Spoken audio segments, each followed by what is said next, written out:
Irmãos, pedimos que vocês tenham em grande apreço os que trabalham entre vocês, que os que presidem no Senhor e os admoestam. O 13, que tenhamos essas pessoas em máxima consideração, com amor por causa do trabalho que realizam, vivam em paz uns com os outros. Também exortamos vocês, irmãos, que admoestem os que vivem de forma desordenada, consolem os desanimados, amparem os fracos e sejam pacientes com todos. Tenham cuidado, para que ninguém retribua aos outros mal por mal. Pelo contrário, procurem sempre o bem uns dos outros e o bem de todos. Estejam sempre alegres, orem sem cessar, em tudo deem graças, porque esta é a vontade de Deus para vocês em Cristo Jesus. Não apaguem o espírito, não desprezem as profecias, examinem todas as coisas, retenham o que é bom, abstenham-se de toda forma de mal. O mesmo Deus da paz os santifique em tudo, que o espírito, alma e corpo de vocês sejam conservados íntegros e irrepreensíveis na vinda de nosso Senhor Jesus Cristo. Fiel é aquele que os chama, o qual também o fará. Irmãos, orem também por nós. Saúdem todos os irmãos com um beijo santo. Peço com insistência, em nome do Senhor, que essa carta seja lida para todos os irmãos. A graça de nosso Senhor Jesus Cristo esteja com vocês. Amém. Versículos 12 e 13, nós vimos que temos que honrar e amar todos os que trabalham juntos na obra de Deus. Nós vimos no 14 que precisamos admoestar os que estão com a vida desordenada em alguma área, consolar os desanimados, nos colocar ao lado deles, para eles sentirem a presença de Deus através de nós, e amparar os fracos, tendo sempre paciência com todos. Na quinta-feira, vimos que temos que ter cuidado para não retribuir o mal com o mal, aprender com Jesus a dar a outra face. Compreendemos o espírito da lei quando diz olho por olho e dente por dente. Aprendemos que a lei é um limite que Deus coloca para nos proteger, e a ótica que lançamos sobre essa perspectiva da lei é maravilhosa, fantástica. Hoje pela manhã, pastor Sandro nos ministrou profundamente sobre a alegria que deve estar presente sempre em nossas vidas e em nossos corações. E agora o apóstolo nos chama a ter uma vida de oração. Uma vida de oração. Orar sem parar. Não pare de orar. Não pare de orar. Nós temos muitos direitos como cristãos. Como cantamos, tudo que Jesus conquistou na cruz é direito nosso, é nossa herança. Temos direito ao perdão, temos direito a muitas coisas, bênçãos. Temos direito à remissão dos pecados, justificação em Cristo. Temos direito a um novo corpo na ressurreição. Temos direito à redenção completa das nossas vidas pela fé em Cristo. A graça de Deus nos alcançou e nos deu esse direito pela fé que exercemos nele. Agora, se tem uma coisa que o cristão não tem direito, é parar de orar. Nós não temos esse direito. Enquanto vivermos como discípulos de Cristo, vamos orar continuamente, incessantemente. Vamos orar, vamos colocar diante de Deus tudo o que precisamos, o que queremos, o que agradecemos, o que sentimos, o que precisamos, tudo que envolve a nossa vida será colocado diante de Deus, para que Ele nos oriente e pela oração a gente consiga fazer a vontade dEle, porque essa é a oração respondida, conforme a sua vontade em nome do seu Filho. Nós não oramos para mudar a vontade de Deus. Nós oramos para compreender a vontade de Deus e entrarmos debaixo dessa vontade. E vivendo no centro dela, teremos do Senhor aquilo que Ele tem preparado para nós. Portanto, a oração não muda Deus, a oração nos muda. Esse é o grande privilégio de orar. E eu tenho essa enorme alegria de orar e ver Deus agindo. Orar pelo Abner, e ele ficou curado. Eu participei disso, olha que bênção. Estamos orando pelo Rashid, e daqui a pouco ele vai estar aqui também, dando um testemunho, porque os que os médicos chamam de impossível, Jesus chama de testemunho. Essa é uma frase boa para você postar. O que o mundo chama de impossível, Jesus chama de testemunho. Orar, irmãos. Esses dias fiz uma visita e fui orar. E ao orar, né, Márcio? A avó do Márcio, que está com uma enfermidade muito grave.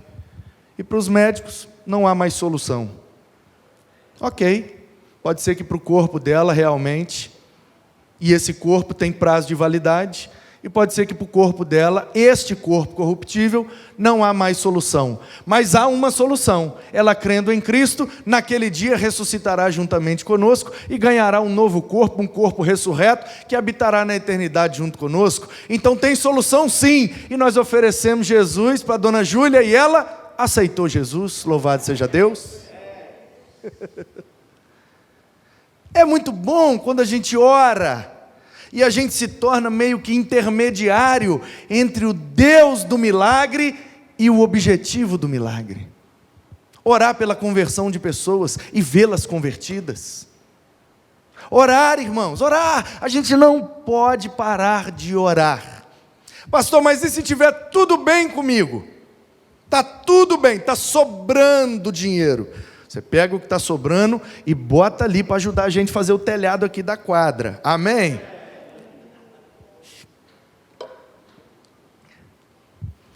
Salomão foi muito rico.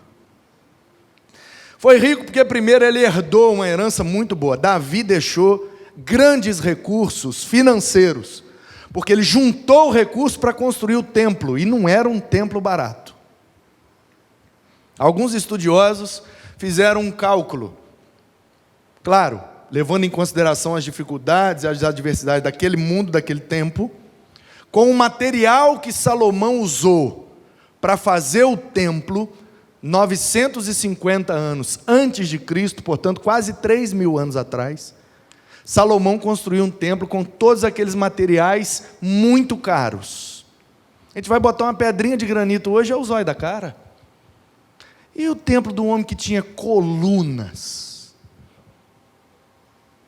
de coisa muito mais cara que granito, ainda mais naquele tempo. Então fizeram um estudo, pasme, se o templo de Salomão, vocês sabem que o Edir Macedo construiu uma réplica em São Paulo, uma réplica, com todo respeito à obra arquitetônica, mas em comparação com o templo de Salomão, uma réplica fajuta, e ele gastou milhões. Os estudiosos dizem que se o templo de Salomão fosse construído hoje em dia com os mesmos materiais, tendo que trazer cedro lá do Líbano e várias outras coisas, translado, transporte, impostos, o templo custaria hoje, em média, 5 bilhões de dólares. Salomão era rico? Acho que era, né? Pois bem, o que é que Salomão fez diante de toda essa riqueza que tinha? Orou a Deus e pediu sabedoria. E foi ficando cada vez mais rico. Portanto, pastor, e se eu tiver muito? Ore, porque quem tem muito precisa ter sabedoria para administrar os bens para a glória de Deus. e que os bens não sirvam somente para o nosso deleite, mas para a expansão da obra de Deus, e investirmos no reino para alcançar muitas vidas. Porque se uma vida vale mais que o mundo inteiro, quando eu participo do andamento da obra e ela avança alcançando pessoas, eu estou alcançando pessoas com o meu recurso. Qual é o melhor investimento? Você bota ali 50, 100 reais, 5 reais, e a gente envia para missões, e uma pessoa é ganha lá na África, lá no Oriente Médio, seja em qual nação for. Você colocou 5 reais e 10 crianças foram salvas na África. Quanto valem 10 crianças? Não tem preço. Então você investe 5 e ganha um valor incalculável. Tem melhor investimento que esse? Portanto, pastor, se tiver tudo bem, o que eu faço? Não pare de orar, para que você não dê um passo em falso, e que a sua riqueza seja para a glória de Deus, e não para outra coisa. Pastor, mas e se eu tiver pouco? Ora também. Se lembram de Jesus, na primeira multiplicação dos pães? Está lá em Mateus 19, né? 19, 14 ou 14, 19, não sei. Vamos olhar, que aqui tem uns bereanos aí, né, Rose? Tem uns bereanos aí que conferem. O Nicolas confere tudo. E se eu triscar aqui, depois ele vai me cobrar. Pastor, estava errado aquele negócio. E eu gosto assim. Então deixa eu conferir. 14, 19, exatamente. Amém. Primeira multiplicação, tem as duas multiplicações tem nos 4 evangelhos. É dos poucos que tem nos 4. O que aconteceu lá? Uma multidão juntou.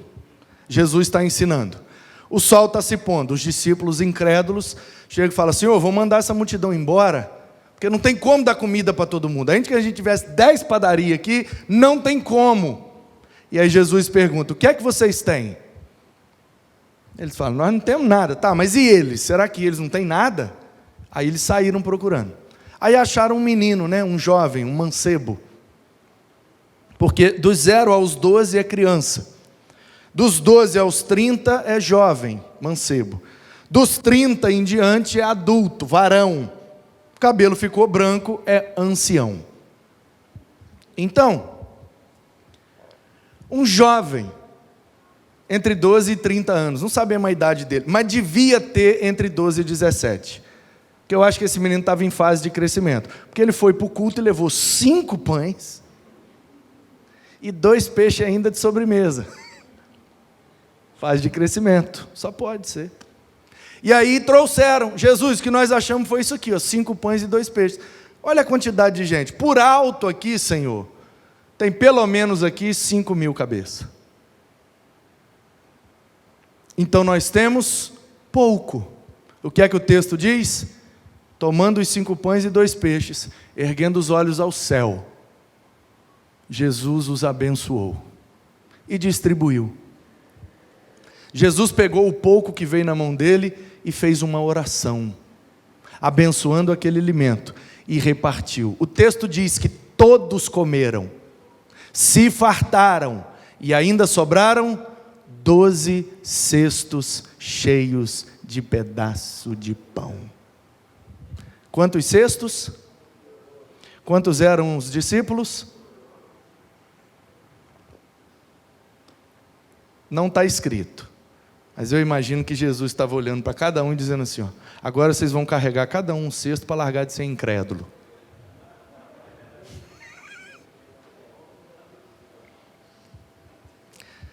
Você tem pouco, meu irmão? Não pare de orar, porque o nosso Deus é o Deus da multiplicação. Você tem muito? Ore, Ele é o Deus de toda sabedoria. Você saber como investir o muito que você tem. Você tem pouco? Ore, porque Ele pode pegar o pouco e pode multiplicar, e pode fazer ainda sobrar. Ah, pastor, eu tenho menos que pouco. Você está falando aí, mas você não conhece minha vida, minha história. Eu tenho menos que pouco. Quem dera eu tivesse pouco. Então você tem quase nada, né? Não, pastor, não tem nada. Não, nada. Você está vestido aí, então pelo menos uma roupa você tem. Por menos que você tenha, hoje você já fez pelo menos 2 refeições. Então alguma coisa você tem. Então vamos dizer que você tem quase nada. Se lembram de Elias? Enfrentou os profetas de Baal, virou para o Acabe e falou: vai embora, vai comer, vai beber, vai jantar, acabou a conversa. Baal já era, quem manda aqui é Jeová, e pronto. Acabe foi, diz o texto, 1 Reis 18, a partir do 40. Acabe foi embora, Elias subiu de volta ao cume do Carmelo. Diz o texto, se eu não me engano é o 41 ou 42, de 1 Reis 18. Elias, no cume do Carmelo, colocou os joelhos na terra e a testa entre os joelhos. É assim que está escrito lá. Aí eu te pergunto, um profeta, um homem de Deus, que acabou de honrar o nome de Deus diante da idolatria a Baal, ele está em cima de um monte, de joelho no chão, com a testa no chão, o que ele está fazendo? Está orando. E estava orando pela chuva, porque havia muito tempo não chovia em Israel, por causa da palavra desse mesmo profeta, para provar para Acabe que quem manda não é Baal, é Jeová. E aí o texto diz que ele tinha um moço, um ajudante, um discípulo. Todo profeta tem. E aí o discípulo ia lá e voltava, e o céu estava limpinho. O Monte Carmelo, ele fica ao extremo noroeste da Palestina. Do alto do Monte Carmelo dá para ver o litoral do mar Mediterrâneo, de onde vem a chuva. Então o menino estava olhando e o céu estava limpinho. O texto diz que o menino vai e volta 6 vezes. Na 7ª vez o menino volta e diz: quase nada. E Elias: e aí meu filho, está vindo a chuva? E o menino fala: quase nada. Como assim quase nada? Não, é porque é uma pequena nuvem. Qual é o tamanho da nuvem, meu filho? 5 quilômetros? Não. 50 metros? Não. Tamanho da palma da minha mão. Diz o texto que Elias vira para o menino e fala: então corre, meu filho. Corre o mais rápido que você puder. E eu fico imaginando o menino olhando e falando: que é isso, para correr para quê? Olha o tamanhozinho daquela nuvem. É quase nada. Quase nada. Mas o texto diz que choveu abundantemente sobre Israel. Você tem muito? Ore e Ele te dará sabedoria. Você tem pouco? Ore e Ele vai multiplicar. Você tem quase nada? Ore e Ele pode fazer abundância na sua vida. Porque o nosso Deus é o Deus de abundância. Ele nos chamou para uma vida, e vida abundante. Ah, pastor, mas a minha situação é o seguinte: eu não tenho nada. Já acabou. Eu não tenho mais esperança, eu não tenho mais expectativa em relação àquele negócio que eu vim aqui hoje, que tem um negócio que me trouxe aqui hoje, em relação a esse negócio que continua me trazendo aqui semana após semana, culto após culto. Eu tenho uma expectativa e eu sinto que já era, acabou, não tem mais nada. O que é que eu faço, pastor? Ore. Mas mesmo se não tiver nada, adianta orar, pastor? Bom, não sei. Eu me lembro de uma história que está em João capítulo 11. Uma família que Jesus gostava muito. 3 irmãos. Lázaro, Marta e Maria. Eles moravam em Betânia, mais ou menos uns 17 quilômetros de Jerusalém. Então toda vez que Jesus vinha da Galiléia para Jerusalém, passava lá, fazia um lanche, conversava, ensinava um pouquinho. Ou voltando de Jerusalém, passava lá, parava. Era uma família muito hospitaleira, e Jesus sempre parava lá e gostava muito deles. Uma vez Jesus passou, e os caras da sinagoga ficaram arrepiados com Jesus, começaram a jogar pedra nele, nos discípulos, e eles saíram correndo e foram embora. Aí o Lázaro ficou doente. Aí as meninas ficaram desesperadas, porque ele só piorava, e pediram a alguém para ir atrás de Jesus, dar um recado a ele, para ele voltar, porque o Lázaro estava muito ruim. Alcançaram Jesus na viagem e disseram: olha, as meninas pediram para o senhor voltar, porque o Lázaro está ruim, mas está muito ruim. E ele responde: beleza, estou indo. E não vai.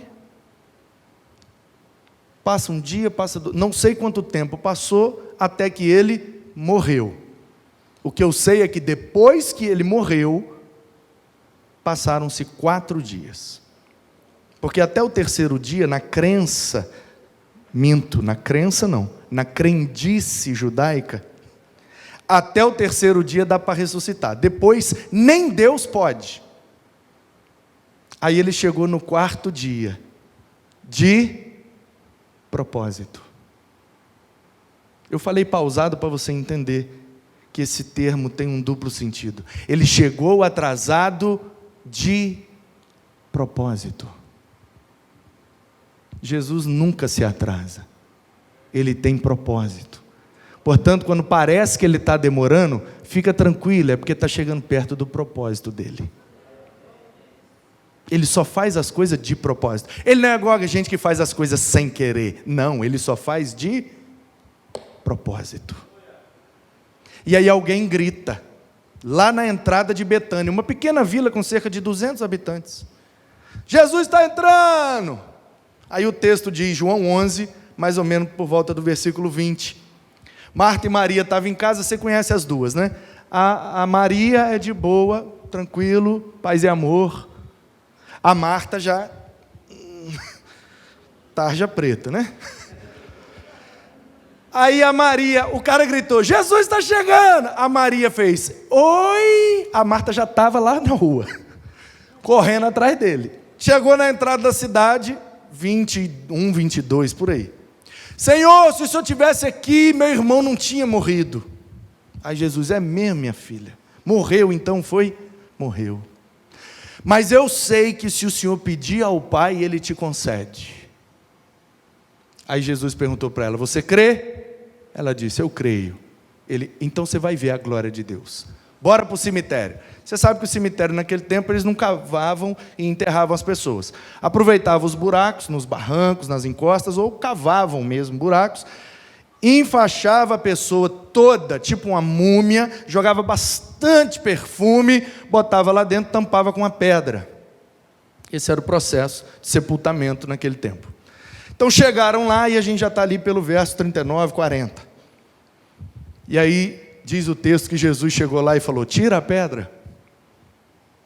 Aí as meninas, oh, não Senhor, tadinho gente, ele está andando muito, acho que entrou poeira no ouvido dele, ele não ouviu direito. Senhor, deixa eu falar um negócio com você, 4 dias. Aí ele, 4 dias? Tira a pedra. Não Jesus, o senhor não está entendendo, já está fedendo. E ele, é mesmo menino, fedendo, então vocês usaram perfume falsificado, né? Tira a pedra.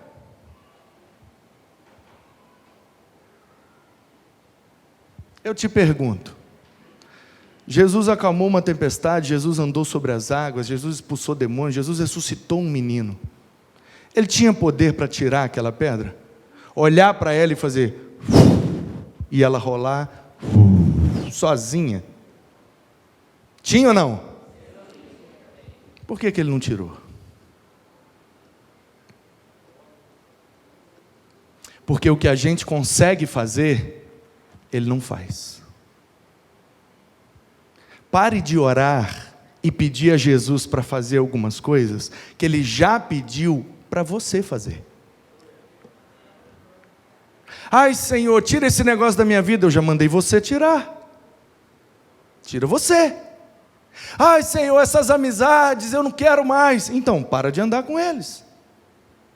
Ai Senhor, esse negócio que eu faço que está errado. Então pare de se colocar na oportunidade de pecar. Eu já pedi para você tirar. Por que você está pedindo para eu tirar? Tira você. O que você não pode, deixa comigo que eu faço. Diz o texto. Se eu não me engano é o versículo 40, né? Tiraram então a pedra. Eu acho maravilhoso isso, né? Tiraram então a pedra. E Jesus, já vendo Lázaro lá de dentro, vindo, já estava... Eu fico imaginando, né? Por isso que eu sou doido assim. E aí Jesus olhou, versículo 41, 42. O Lázaro está vindo vivo lá de dentro. Diz o texto, confere aí. Jesus olha para o céu e diz assim: Pai, graças te dou porque me ouvistes. Aliás, tu sempre me ouves, mas fizeste assim, para que em Betânia creiam que tu me enviaste. Confira comigo no replay. Jesus está entrando, Marta vira para ele: meu irmão morreu, se o senhor estivesse aqui não tinha morrido, mas se o senhor pedir para o Pai, ele concede. Toca para o cemitério, Jesus olha para o céu, o homem está saindo vivo lá de dentro, e Jesus fala: obrigado, Pai. O que é que ele fez? Ele orou: Pai, ressuscita o meu amigo, para que em Betânia o teu nome seja glorificado. Portanto, meu irmão, ainda que você não tenha nada, Lázaro estava morto, quarto dia, não tem mais nada. Não pare de orar, porque o nosso Deus é o Deus da ressurreição. Você tem muito? Ore e Ele te dará sabedoria. Você tem pouco? Ore e Ele multiplicará. Você tem quase nada? Ore e Ele vai fazer sobrar. E você não tem mais nada? Ore, porque Ele pode ressuscitar. Nosso Deus é o Deus Criador, que traz à existência aquilo que nunca existiu. Portanto, Ele tem poder para ressuscitar sonhos, ministérios, famílias, igrejas, empresas, seja o que for, se for de propósito, Ele fará. Portanto, orai sem cessar. Não parem de orar. E Deus vai te surpreender. Em nome dEle. Para a glória dEle. Amém.